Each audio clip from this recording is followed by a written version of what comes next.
La sucesora espiritual de la serie animada de los 90 de Batman de Bruce Timm regresa con una segunda temporada igual de brutal que la primera, con más enemigos, más crímenes, más caos y una historia llena de emoción que como fanático del murciélago es espectacular verla, es espectacular tener un producto fresco de Batman. Entre tantas adaptaciones que tenemos del murciélago, entre tantos productos que vienen, es bastante refrescante que de una manera Batman haya regresado a los 90, a esa atmósfera tan característica de Bruce Timm, con esos trazos tan caricaturescos que lo caracterizaron por muchos años y que siguen vigentes a día de hoy. No en vano tenemos como productores ejecutivos a Matt Reeves, a J.J. Abrams y al propio Bruce Timm dentro de esta nueva serie de Batman, que si bien en esencia nos cuenta lo que ya todos conocemos de Batman y su cruzada por detener el crimen en Gótica, es como si tuviéramos la serie de los 90, pero en esteroides. Esta serie es más violenta, es más compleja, es más oscura y en ocasiones tiene un tono más adulto antes que tener un tono infantil. Puede recordar mucho a la serie de los 90 en cuanto a cómo se ve y en cómo estructura a ciertos personajes. El diseño de Ciudad Gótica es diferente, incluso la música se siente completamente diferente, porque aquí estamos en una ciudad gótica que está entre los años de 1940 y 1960, con esta atmósfera tan especial que caracterizó a esa época. Le viene muy bien a esta nueva historia de Batman, que la serie presenta varios dilemas, varias cuestiones que nos van a hacer replantearnos cuál es el rol del murciélago en esta encrucijada, si realmente vale la pena o no lo hace, cosa que ya hemos visto una infinidad de veces en los cómics, pero nunca la habíamos visto así como lo abarca esta nueva temporada. De nuevo, seguimos los primeros años de Bruce Wayne como Batman, quien ahora debe lidiar con varias amenazas que nacen tras la desaparición de Rupert Thorne. El Acertijo ahora es la cabecilla de la mafia que ha desatado una masacre en las calles, que no hace distinción entre policías, criminales o ciudadanos, villanos que buscan una venganza contra Batman o la policía de Gótica, y que no se van a detener hasta lograr su cometido. El caos social de la ciudad hace más complicada la cruzada de Batman, cuando aparece una figura enigmática que solo busca el caos. La serie en total tiene 10 episodios, cada uno como de 25 a 27 minutos aproximadamente, y en cada capítulo vamos a ver la introducción, el desarrollo y la conclusión de algún villano. Pero a pesar de que estos villanos aparecen solamente un capítulo, tienen una razón para estar en ese capítulo, aportan algo al desarrollo general de la trama. Y así es como se debería contar una historia de Batman en formato de animación. La serie, como ya les mencioné, es madura, es cruda, es grotesca y también es muy perturbadora. No parece una animación para niños, porque realmente no es una animación para niños, a pesar de que tiene el estilo de Bruce Timm de los 90, que recordando un poquito esa serie, tenía ciertas dosis de horror y de violencia que tampoco eran para niños, pero eran un poco más digeribles de lo que vemos aquí. Me gusta cómo hay una variación entre tonos y entre tramas para que se mantenga fresca la serie en cada episodio. En un capítulo, el centro del asunto puede ser proteger a un abogado de que la mafia le quiera dar cuello, y en otro podemos ver cómo Batman y la policía de Gótica se las arregla para detener a un villano que es capaz de arrancar las vidas de una persona solamente con la mirada. Es esta variedad de conceptos y de géneros que explota la serie que la hacen rica y que la hacen entretenida para nosotros como espectadores. Respetan la mitología del personaje. Nos muestran a un Batman que se ve superado por las situaciones a las que se enfrenta. Este Batman no siempre tiene un plan, este Batman no siempre tiene las de ganar, no. Incluso hay ocasiones en las que este Batman conoce la derrota y le representa un trago amargo que no quiere tomar. Cada derrota, cada vida perdida, le va costando un poco de su estabilidad. No siempre está listo para todo y no siempre va a salvar el día. Siempre va a pagar un alto costo cuando conoce la derrota. Y es ahí cuando la serie logra su cometido, de desarrollar y de darnos un aire fresco referente a Batman. Porque ¿cuántas veces hemos visto a Batman que tiene un plan para todo? Que a pesar de que le cuesta un poquito conseguir la victoria, sabemos que en algún punto se va a salir con la victoria. En muy pocas ocasiones actualmente en los cómics de Batman o en las mismas historias de Batman, este pierde. Casi siempre gana después de un enfrentamiento pequeño. Cada vez se va construyendo un misterio más grande con esa victoria que le costó un poquito. Es muy extraño decir que Batman perdió, y en esta serie es bastante habitual decirlo, y eso para mí vale un poquito más que ciertos productos que tenemos actualmente con este personaje, donde Batman siempre va a tener las de ganar. Los cambios que tienen los personajes, porque respetan la esencia de los personajes como tal. Llámese Mr. Freeze, Harley Quinn, Mad Hatter, incluso el propio Joker. El mundo de Batman tiene una reinterpretación completamente fresca. No nos podemos esperar lo mismo que ya conocemos de los cómics. No nos podemos esperar ciertos resultados iguales a como pasan en las viñetas. No, no, no. Es impredecible cómo va a actuar el entorno de Gótica y el entorno de Batman para con él. Incluso el propio Batman tiene un giro diferente. Su meta sigue siendo la misma, purgar el crimen de Gótica. Creo que esa siempre ha sido y va a ser la esencia de Batman, pero en cada paso que da tiene un declive emocional. Y esto se representa muy bien cuando en un episodio Bruce Wayne se hace pasar por un prisionero en Blackgate para obtener información para un caso que le va a servir a Batman. El detalle es que se termina encariñando con un prisionero. Esto termina de una manera trágica y horrible, y las consecuencias torturan a Batman y a Bruce día y noche. Nos damos cuenta de que Batman sí tiene corazón, de que Bruce esconde quién es detrás de Batman, y es un alma en pena que no conoce la paz. Y eso hace más desoladora esta historia del Caballero de la Noche. Bruce Wayne no tiene una vida como tal. Bruce Wayne solamente es el escape de Batman. Batman solamente utiliza a Bruce Wayne cuando no puede lograr algo con la capucha y tiene que recurrir a las influencias que tiene él como empresario multimillonario. Y es muy triste ver cómo funciona esta dualidad entre Batman y Bruce Wayne, porque solamente tienen Pennyworth. Es la única persona que tienen tanto Bruce como Batman. Sí, pueden recurrir a Lucius Fox, al comisionado Gordon y a ciertos elementos del cuerpo de policías de Gótica, pero no las ve más allá que como herramientas, no las ve como personas reales. Y en ocasiones sí puede llegar a ver a Alfred como una persona así. Hay un episodio donde Alfred le deja unas galletitas que preparaba para los papás de Bruce. Y ahí nos damos cuenta de que a pesar de que están distanciados y que tienen una relación un tanto complicada y compleja, sigue habiendo un vínculo emocional que los une como padre e hijo. Pero cuando las cosas salen mal, Bruce y Batman se aíslan de todo y se autocastigan con la soledad. Se autocastigan prácticamente siendo ellos mismos. Ninguno de los dos tiene prisas, ninguno de los dos tiene ánimos por crear un vínculo real con alguna persona que no le sirva solamente para detener el crimen de Gótica. Y eso se entiende. Cada minuto o cada segundo que pasa, Bruce puede llegar a hacer algo, pueden llegar a salvar a una persona. Entonces ahí es como que entran en una carrera contra el tiempo para saber qué es lo que sí conviene y qué es lo que no conviene para Batman y para Bruce. Pero no ignora que esto le está pasando factura a su vida personal, dejándolo solo. Bruce ha perdido todo rastro de humanidad, y cuando hay destellos de ella, la termina reprimiendo.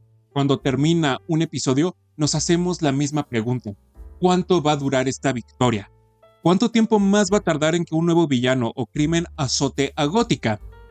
Las victorias no tienen sabor, solo son temporales, incluso ni siquiera se podrían llegar a considerar victorias en ciertas ocasiones. Y esto nos hace replantearnos el rol de Batman como protector de Gótica, como este vigilante nocturno. Sí, ayuda a la ciudad y sí, le da un poquito de esperanza, pero con Batman también llega el caos, llega la destrucción. Entonces entramos a este dilema al cual ya hemos visto un montón de veces en los cómics. Si Batman realmente es la respuesta a todo el crimen que hay en Gótica. Las respuestas la han dado un montón de escritores como Brian Azzarello, Ram V, incluso el propio Frank Miller, hasta el propio Denis O'Neil. Aquí la serie toma un tono más experimental al jugar con las perspectivas y poner en duda al espectador. Si sí funciona la encrucijada de Batman, entonces ¿por qué el crimen está por los aires? Y si Batman desapareciera, ¿qué pasaría con el crimen que está hasta los aires? ¿Bajaría? ¿Subiría? Es algo que no sabemos y que jamás vamos a saber, porque la ciudad necesita a Batman como Batman necesita la ciudad, y el crimen se nutre de ambas partes. Las reinterpretaciones de los villanos fueron una de las cosas más interesantes de la serie, porque trae nuevos diseños, trae nuevos orígenes, y deja de lado este toque místico y fantasioso que puede llegar a tener Batman, y se enfoca más que nada en el crimen, en lo detectivesco. El poner a Mad Hatter como una mujer presentadora de TV fue divertido y fue ingenioso, porque de una manera extraña llega a poner en jaque a Batman como el Mad Hatter de la serie o de los cómics. Mr. Freeze no fue mi reinterpretación favorita, de hecho no me gustó, pero sí agradezco que hayan traído algo nuevo a un concepto que ya es bastante repetitivo con este personaje. El Acertijo mantiene un poquito de su esencia, pero pierde este estilo tan juguetón que lo caracterizó con los acertijos. Puede llegar a decir uno en ciertas ocasiones y es bastante ingenioso, pero parece más un gángster que el Acertijo.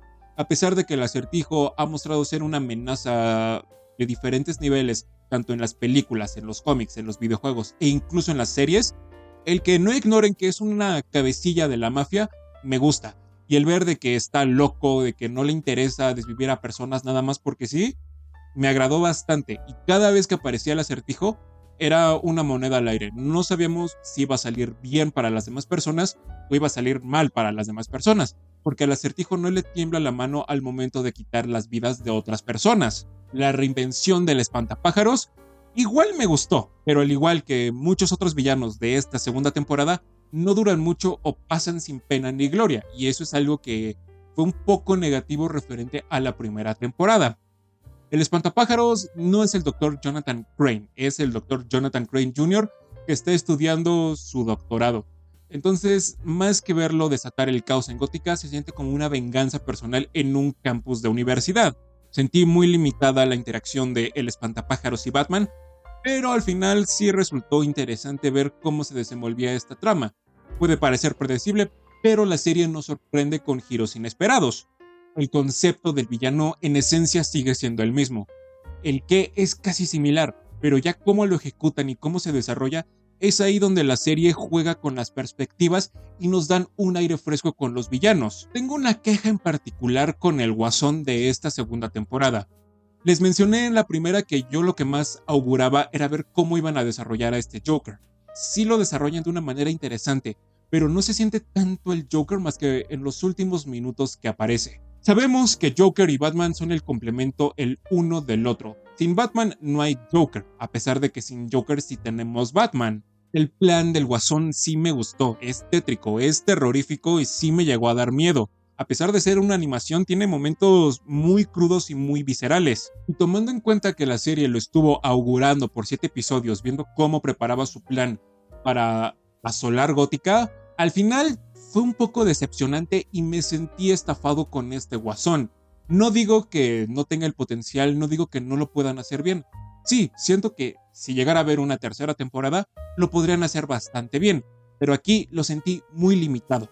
Y para lo que nos estaban augurando y prometiendo, sí sentí una decepción enorme con el Guasón. Ignorar los momentos emocionales de los personajes es equivalente a no darles desarrollo.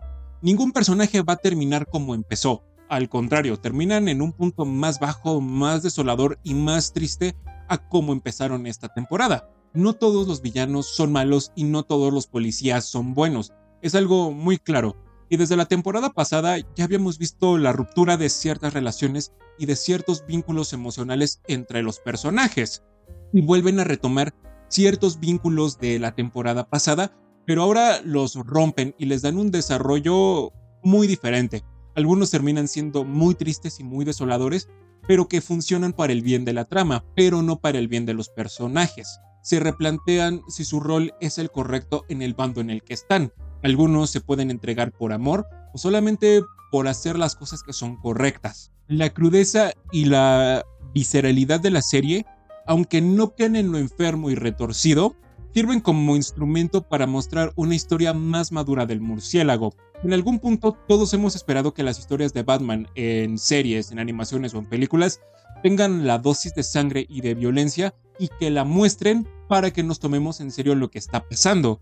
Los villanos están sueltos y con acciones más fuertes. Vamos a ver sangre, escenas grotescas, incluso algunas escenas un poquito más perturbadoras.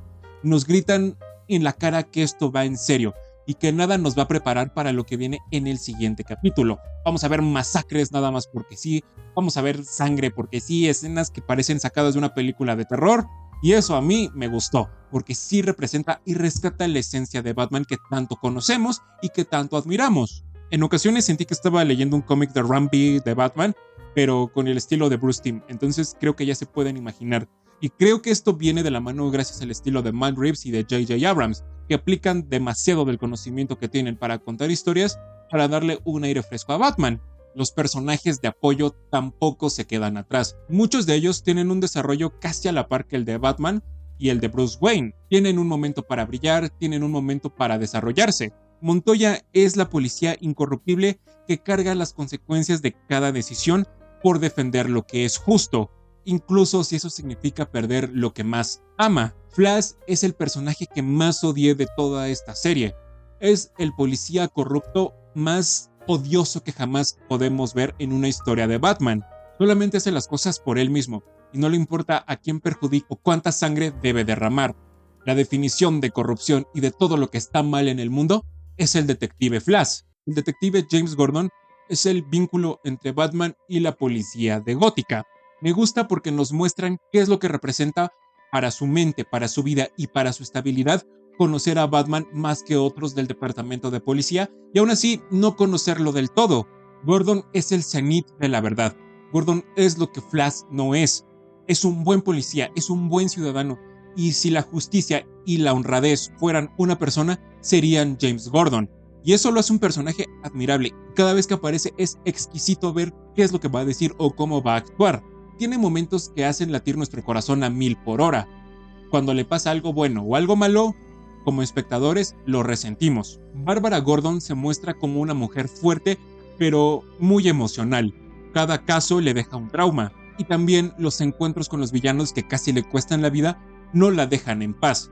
Va perdiendo poco a poco la cordura, pero su esencia siempre sigue ahí. Pero representa lo mismo que el comisionado Gordon.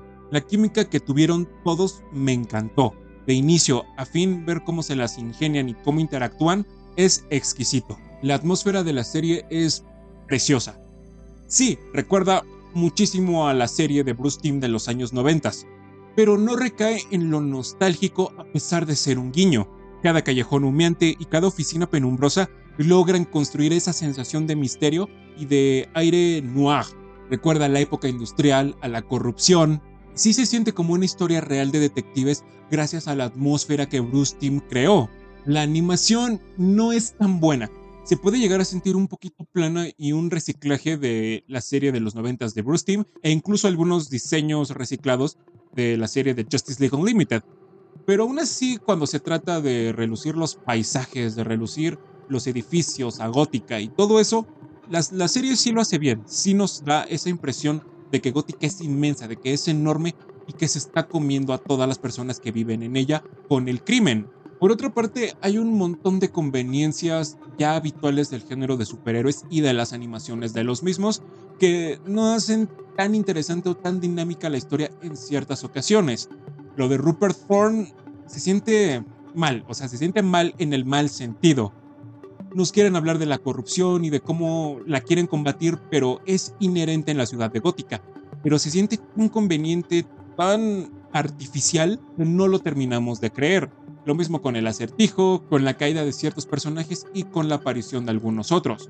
Incluso ahí cuando aparece Corey Kelly, no, o sea, es una de las cosas más absurdas y más tontas que yo haya visto en una historia de Batman, pero que aún así funcionan para darnos un poquito de emoción.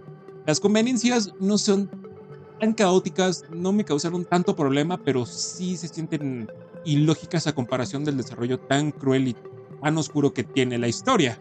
La música de Frederick Whitman me gustó, que recupera las orquestas de jazz y estas grandes orquestas que sí van de acuerdo conforme a la atmósfera del lugar y de la ambientación de la época. Aporta elegancia, aporta esta atmósfera de detectives, esta atmósfera noir se representa muy bien con la música. Actúa como un amplificador emocional y eleva la intensidad de las secuencias de acción. Intensifica el suspenso en las investigaciones y profundiza la desolación en los momentos de derrota de Bruce. Es una composición que entiende el peso dramático de la historia y le otorga una identidad memorable a la par que desoladora. En conclusión, si ustedes buscan una historia fresca de Batman, pues aquí no es tan buena como la primera temporada, por la animación, por las conveniencias del guión y por falta de originalidad en ciertos personajes. Pero fuera de eso, tenemos una de las historias más emotivas, más emocionales y más interesantes en lo que refiere al Caballero de la Noche. Aún no hay una tercera temporada, confirmada, pero en caso de haberla, sería interesante ver a dónde más pueden llegar. ¿Qué va a pasar con el Guasón? ¿Qué otros personajes vamos a tener? ¿Qué otras cosas va a perder Bruce Wayne conforme va avanzando la historia? ¿Y qué es lo que va a tener que sacrificar solamente con tal de ver una Gótica limpia de crimen?